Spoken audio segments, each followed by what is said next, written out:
Hello, my name is Derek Thomasy, and my senior project topic is depression and treatment.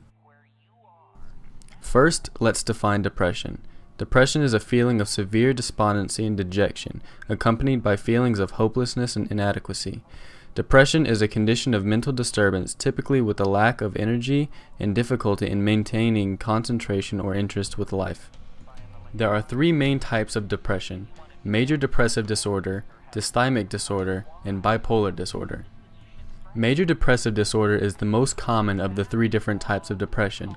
Symptoms include depressed mood experienced through most of the day, nearly every day, change in appetite, insomnia or hypersomnia nearly every day, and diminished ability to think or concentrate. Dysthymic disorder is a very mild depression which can stay with you your entire life. One is not diagnosed with this depression without feeling symptoms including a depressed mood for most of the day, for most days, low self-esteem, feelings of hopelessness, and no history of a major depressive episode for more than 2 years. And last but not least, bipolar disorder is a wide spectrum of disorders that are distinguished from MDD, major depressive disorder, by the presence of manic or hypomanic episodes. People with bipolar disorder can show signs of increasing irritability, decreased need for sleep, excessive involvement in inappropriate social behaviors, and may require the need to be hospitalized. Depression affects all of us in different ways in which sex and age come into play. A teenager with depression will have a different mental malfunction than that of a depressed elder. A male with depression will be different than that of a female with depression. Although different, all depression in all different aspects can be lethal if not treated correctly, and it should be treated before it is no longer beneficial.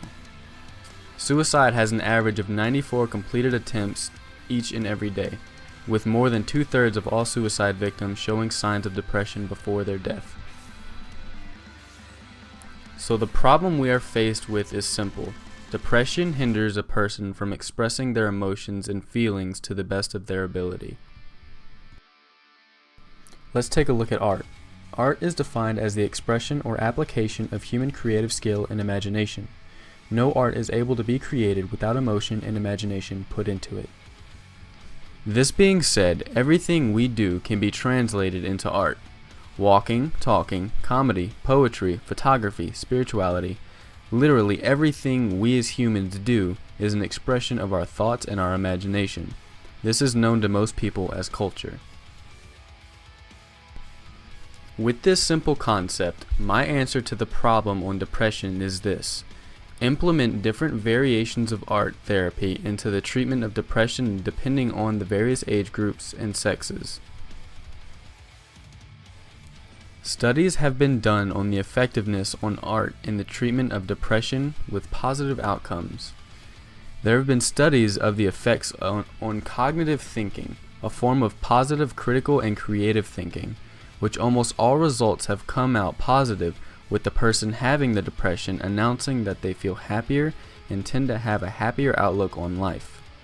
Music is another great form of art which has been proven to help with the treatment of depression. In various studies, most of all patients reported that music evoked a feeling of security, support, or pleasure, and have felt more supported than they ever expected to be. Through these studies, we can clearly see how art, the action of exercising your imagination, is beneficial to the ridding of depressing thoughts and behaviors. I have recently fallen into a depressive state during my research, unfortunately, but I took this as a chance to use myself as an experiment for the bettering of my own health and validity of my project. I focused my attention towards my graphic designing and my YouTube channel, and I can honestly say I feel myself a happier and more expressive person. My focus on my art gave me an outlet for my pain while exercising my imagination. On the screen now are a few examples of the art I have completed while I was in my depressive state. During my depressive state, being a male teenager, I felt this overwhelming sense of loneliness and anxiety, and that I would never be good enough. It got to the point where I even contemplated committing suicide. My depression took a real big toll on me. I stayed up later, I ate more, I retracted myself from all of my friends and fun activities that I used to do. My depression kept me alone. Once things got to their worst, I took a stand for myself. I started thinking more positively, and I even got back into my artwork. Doing these simple things for myself, I was able to kick my depression out and get back to being the regular old me.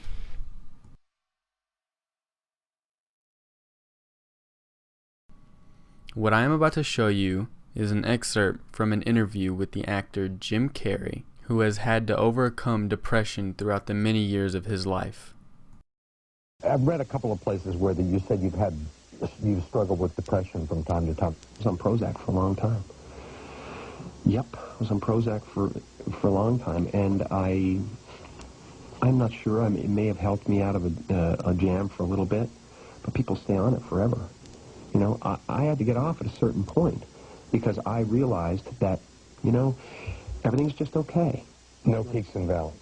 There are peaks, there are valleys, but they're all kind of carved and smoothed out, and it feels like a low level of despair you live in, where you're not getting any answers, but you're living okay, and you can smile at the office, you know, but it's a low level of despair.